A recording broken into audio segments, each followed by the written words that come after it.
À Gorze, la belle histoire de ce vieux mur en pierre sèche qui a retrouvé une nouvelle vie grâce à un programme de restauration.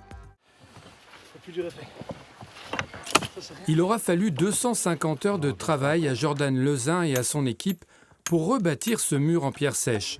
250 heures et 40 tonnes de pierre patiemment taillées, posées et ajustées, les plus grosses venant coiffer l'ensemble. On parle plus précisément de couronnement chez nous.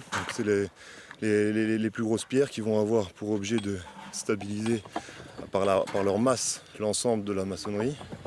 C'est une technique multimillénaire qui date d'avant l'invention du ciment et de la chaux. On retrouve dans beaucoup de civilisations.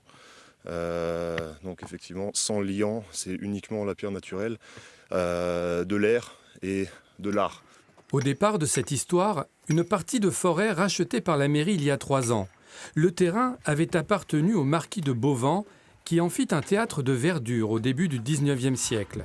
Le théâtre fut ensuite oublié et les arbres recouvrirent le terrain jusqu'à ce qu'une épidémie de scolytes les fasse mourir. On a dû tous les enlever, ce qui nous a permis de découvrir cette plateforme-là, complètement circulaire.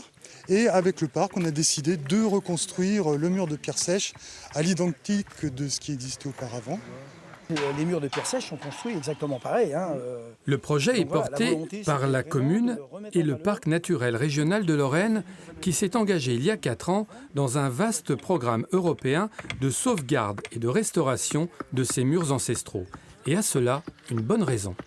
C'est vraiment des murs qui sont construits de façon écologique, totalement écologique, puisqu'on n'apporte rien, on n'a que des pierres qui sont montées les unes sur les autres, qui retiennent la terre, qui drainent l'eau, etc. Et puis d'un autre côté, le mur de pierre sèche, c'est une protection de la biodiversité. Il y a une belle biodiversité qui s'installe dedans. Le mur est désormais restauré.